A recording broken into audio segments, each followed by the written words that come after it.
10th లో ఎన్ని మార్కులు? 136. సిగ్గా? దేనికి సిగ్గు? మన ప్రొఫెషనల్కి ఇదే కరెక్ట్ మార్కులు పక్క. ఆ విఘ్నేష్ ఇతనే మన రాఘవన్ పంపించిన మనిషి. రాఘవన్ నాకు ఈ మధ్య కాదు, రాజమండ్రి నుంచి ఇక్కడికి వచ్చి కంపెనీ పెట్టినప్పటి నుంచి నాకు తెలుసు. విఘ్నేష్ ఎవరో తెలుసా? ఈ కంపెనీకి అంతా ఆయనే, ఈ కంపెనీకి మేనేజర్. తర్వాత ఆ రావులపాలెం పార్టీ ఏమైంది? కింద వాళ్ళందరూ నా కోసమే వెయిట్ చేస్తున్నారు. వాళ్ళు నా కోసమే వెయిటింగ్. ఆడి దగ్గరికి వెళ్దాం అనుకుంటేనే ఉమా పిల్ల మీరు పిలిచారని పిలిచింది అది. సరే నువ్వు అక్కడికి వెళ్ళు. డబ్బు విషయంలో పిల్లలకు కావాల్సింది చూడు. ఓకేలే. అరే కిందకి రా రోయ్. ఏంటి చూస్తున్నావు? డ్రెస్కి ఫేస్కి సంబంధం లేదనుకుంటున్నావు కదా. అడవుల్లో ఆకులు అలములు కోసుకునేవాడిని తీసుకొచ్చి ప్యాంటు షర్టు వేసినంత మాత్రాన మాట మారుతుందా? అవునరా, నా ప్రొఫెషనల్కి ఇలాంటి వెధవలే కరెక్ట్. సరే అది వదిలే. సో నువ్వు చేసే పని కలెక్షన్, బండి డ్యూ, ఫైనాన్స్, చిట్స్ అని నా డబ్బు చాలా మంది దగ్గర ఇరుక్కుపోయింది. అదంతా నువ్వు కలెక్ట్ చేసి తీసుకురావాలి, ఓకేనా? ఆ తర్వాత నీ దగ్గర బండి ఉందా? బైక్, బండి. ఈ పనికి అది చాలా ముఖ్యం. పెట్రోల్కి డబ్బులు నేను ఇస్తాను. 2 నెలలు కరెక్ట్గా పనిచేయి, తర్వాత నేనే బండి ఇస్తాను. నీ జీతం 15,000. డబ్బులు ఎక్కువ కలెక్ట్ చేసావు అనుకో, కమిషన్ కూడా తీసుకోవచ్చు. కండిషన్స్ అన్ని ఓకే అనుకుంటే రేపే జాయిన్ అవ్వచ్చు, లేదంటే ఇంకోటి పెట్టుకుంటాను. కానీ ఇప్పుడే చెప్పాలి, నాకు ఫీల్డ్లో వారం నుంచి మనిషి లేక కలెక్షన్స్ అన్ని చాలా డల్గా ఉన్నాయి. నీకు ఇష్టం అయితే రేపు ఉదయమే త్వరగా వచ్చి జాయిన్ అయిపో.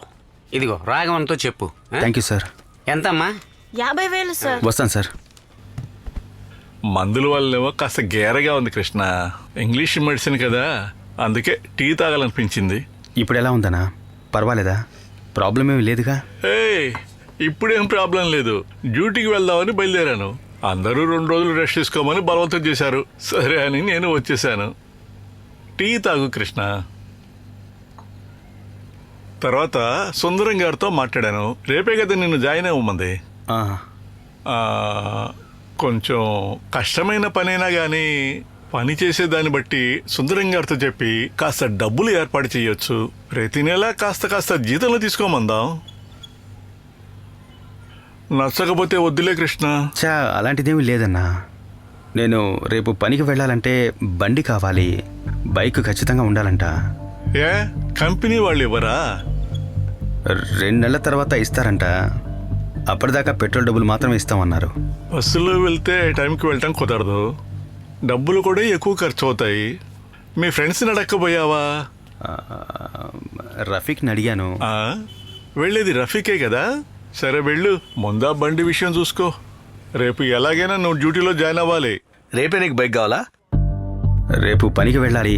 నైట్ లోపల బైక్ దొరికితే బాగుంటుంది. ఇప్పుడు వచ్చి అడిగితే నేనేం చేయాలి? మన జీవాకి తెలుసుగా. ఏ జీవా అంటున్నావు? వైజాగ్లో కస్టమ్స్ ఐటమ్స్ అన్ని మారుస్తుంటాడుగా. అతని దగ్గర బండి ఉంది, రెండి కావాలంటే దొరుకుతుంది. మామ, నాకంతగా ఆయన తెలీదురా. నీకు తెలిస్తే నువ్వు కొంచెం ఫోన్ చేసి చెప్పరా. సరే మామ, వాడికి నాకు అస్సలు పడదు, అందుకని నేను మాట్లాడితే పని జరగదు. అది పెద్ద విషయమేం కాదు, 1 నెల అడ్వాన్స్ అడుగుతాడు అంతే. ఒకసారి చూద్దామా? సరే ఓకే మామ, నేను వెళ్ళి కలుస్తాను. ఈ బండి ఎవరిది? ఇది కుమారన్న బండి. రాత్రి మందు కొట్టేంత వరకు ఈ బండితో ఫుల్ పని ఉంటుంది. బండి దొరికితే ఫోన్ చేస్తారా? Okay, bye.